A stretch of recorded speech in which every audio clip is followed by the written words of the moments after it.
I'm Kevin DevinC, Captain Math here, and we are at beautiful Allegheny State Park in New York State, Western New York, where we are near the end of the first Allegheny State Park Geobash, ASP Geobash, in quite some time. And fortunately, I have here with me Devin Callahan, DevinC is his geo name, and he is the chairman of Allegheny State Park Geobash. So thanks for being here with us. Oh, no problem. Why don't we start out with this? How did Allegheny State Park Geobash get started? What was the thinking? What was the goal of the event?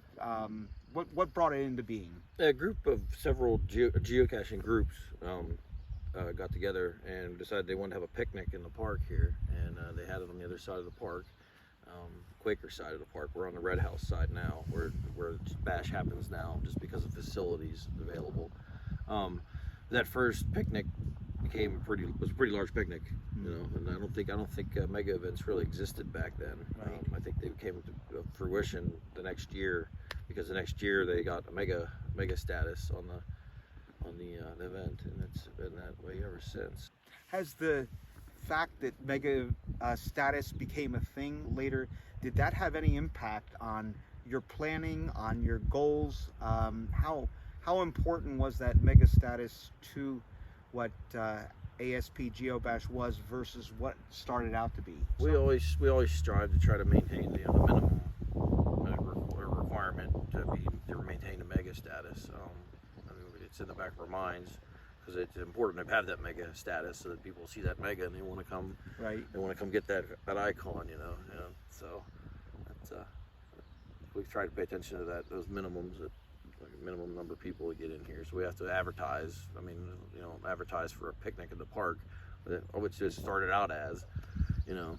Nowadays we advertise, so there's a little bit different. You know? Yeah. Well, it's nice to know this year's ASP Geobash did get over 500 people. Oh yeah, there was over 500. They just have to get them all to go home and log it up. You know, log it. Right. Besides the numbers that you get in here, what are some of the other things that you take pride in with ASP Geobash that tells you that this has been a successful event? Oh, I just like the laid-back atmosphere. And that's really what differs our event from others. I mean, we don't try to keep you here with a bunch of events. We put a lot of new geocaches out in the park for you to go out and find. You know, that's what the sport's all about. So why not focus on that? Just give everybody a place to kind of come back in between the geocaching and hang out, and maybe come and buy some souvenirs from Space Coast, or buy some souvenirs from our store, or buy a raffle ticket, and then they go back out and geocache again. Yeah. I think that's a good point. I mean, one thing that really, as a repeat attender at this event, that makes this one feel special or a little bit different is that there's so many different things to do that you have planned. And what are some of the things that you see as like a sort of a ASP distinctive? If someone were to come to this mega event, what are some of the things that maybe are different or unusual that sets this? Night caches are probably, we put a focus on night caches. I think we had 3 released Thursday night, 4 Friday night, 4 tonight.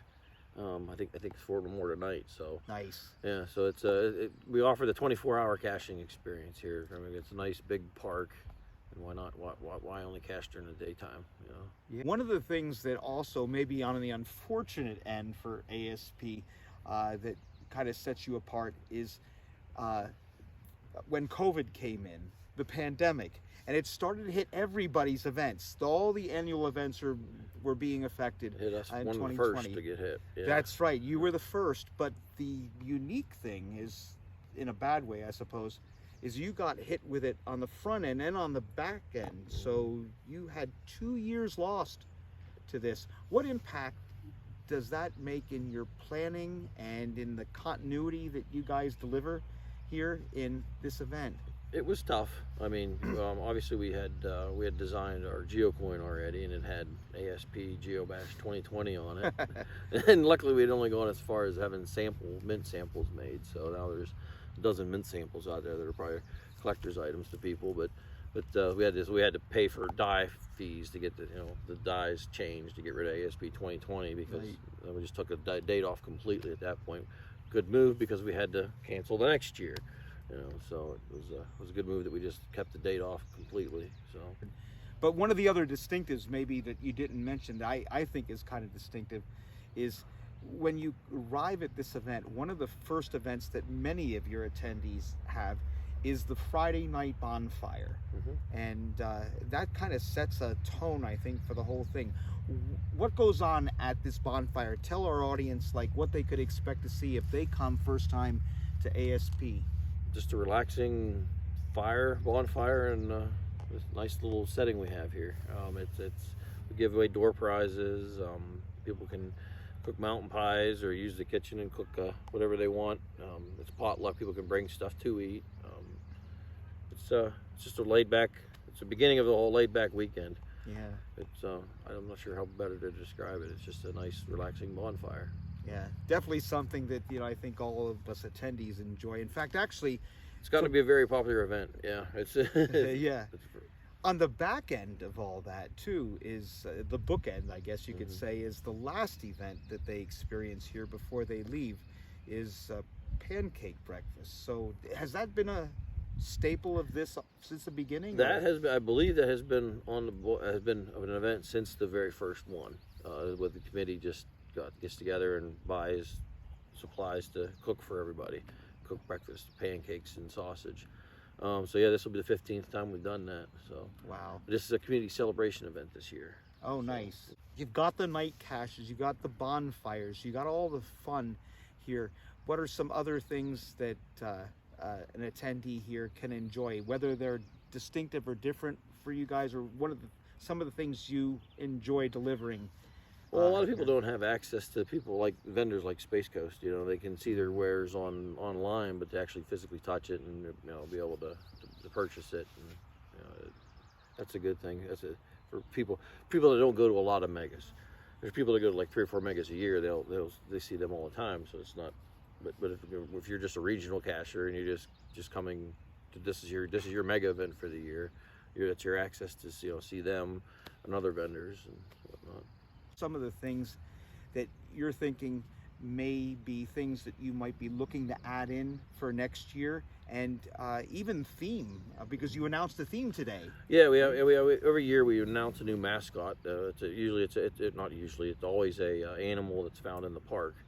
This year was the bat, which was foretelling for COVID.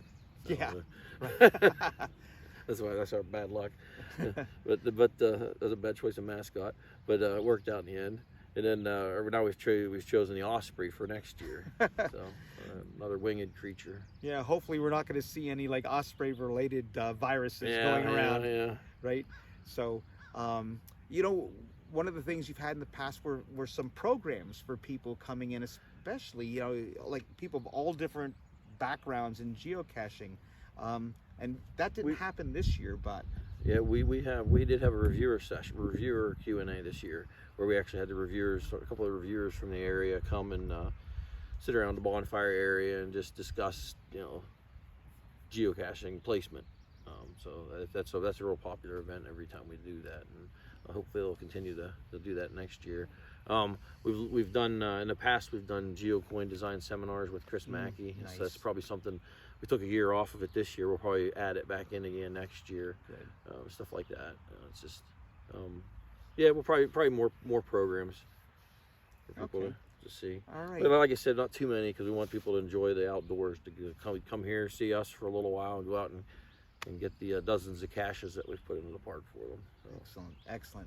Well, this interview has been with DevinC, and this has been a fantastic. We've had great weather for this too, right? Yeah, usually we get some rain. We haven't had any rain today. Yeah, not yet. So. Yeah, we're grateful for that. But this is definitely one that you guys want to consider attending. It's a terrific mega event, and as Devin pointed out so well, I mean, it's a great chance to kick back and relax. And if you want to go out and get tons of geocache finds, you can do that too. This area is loaded with them. So Devin, thank you so much for being part of this, No problem. part of this interview. All right.